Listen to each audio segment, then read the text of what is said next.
So here's what we got. We're gonna start off by, I just wipe everything off real quick. All my gantry. Kind of get some of the dust off. This is just gonna be a quick video on how I do my quick cleans in between. When I have big jobs and I just need it to be done because I notice a decreased performance. If I do a bunch of wraps or something, or anything that's really dusty, all I do is I start by just wiping this off. Then, the next step is I pop this cover off, set it aside. I take these two screws out, set them over here. What I'm doing now is I'm removing the lens, the focal lens. So now with this off, all you're gonna do is slide this tray out, the nozzle, and you're gonna disconnect by pushing down on this little fitting here. Like that, which will disconnect your air hose. It's just a little push fitting. As you can see, there's quite a bit of like dust on my lens. So this is a good time to clean it. You're gonna start by taking your fingernail, or you can take a screwdriver. I just don't like to because then there's a risk if you slip, you could damage your lens. Then this just spins right off. And you want to be careful not to scratch the lens. You set this aside. And then I have a microfiber, a clean microfiber. And then I just dump the lens and that retaining ring on there. Set that aside. Next up is I take one of my Zeiss lens cleaning wipes.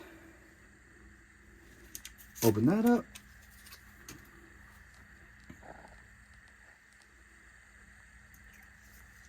And I just wipe the lens off, get it nice and clean. I use these because they're disposable and they're dust free. So it gets that lens nice and clean for you. Then I take my microfiber that is clean and I give it a little wipe and I make sure there's no dust, no smudges, and we should be good to go there. Then I'll set the lens down. My next step that I do is I take the actual nozzle and I take the dirty white and just wipe the top off. I'll kind of get down in the inside with it, just clear any dust and debris that may have built up.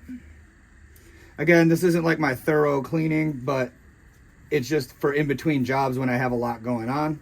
And I just need to make sure the machine is maintaining. Then what I do is I take my lens and I drop it in just like that. I go ahead and set the retaining ring down. What you want to do, a trick to know that if you have the lens installed correctly, is look down at the lens and you should see your reflection in the lens. Then you just take your retaining screw and get that started and just tighten it down. Now, when you're doing this, it doesn't need to be super tight, like torqued down or anything like that. I just make sure it's nice and snug because you don't want that lens shaking around as it moves.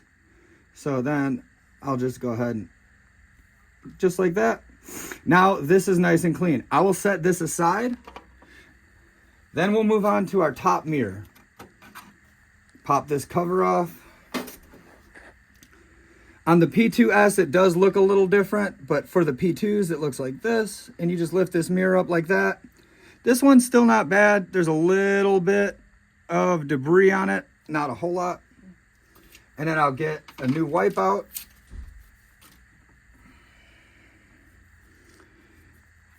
And I'll just wipe that off, get that nice and perfect.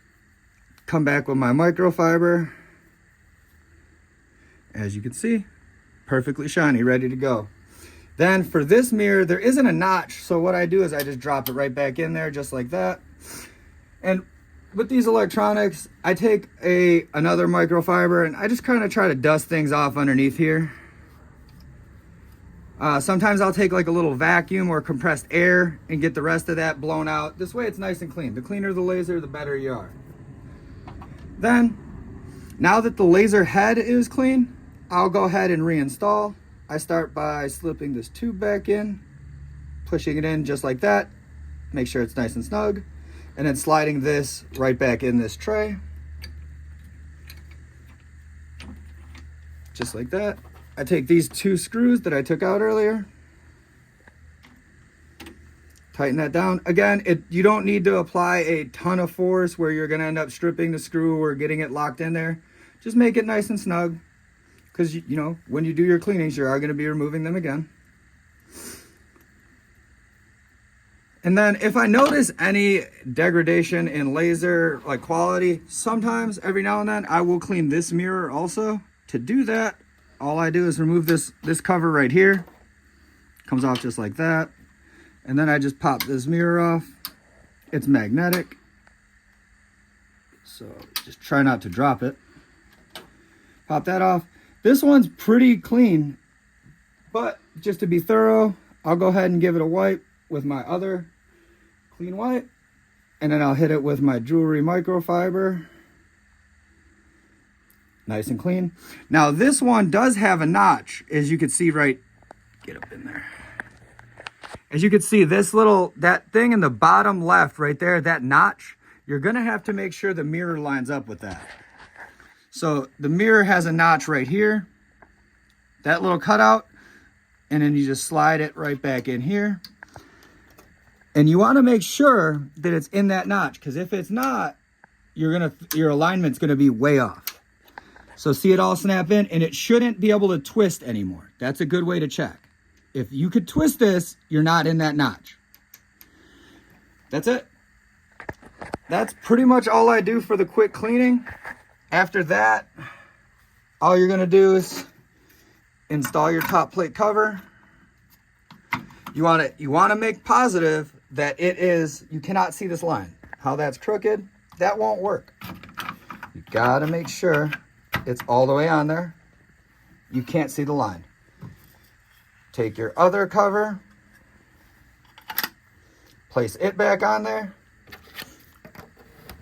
slide that on, that plastic cover right there, and you're ready to go do some more lasering.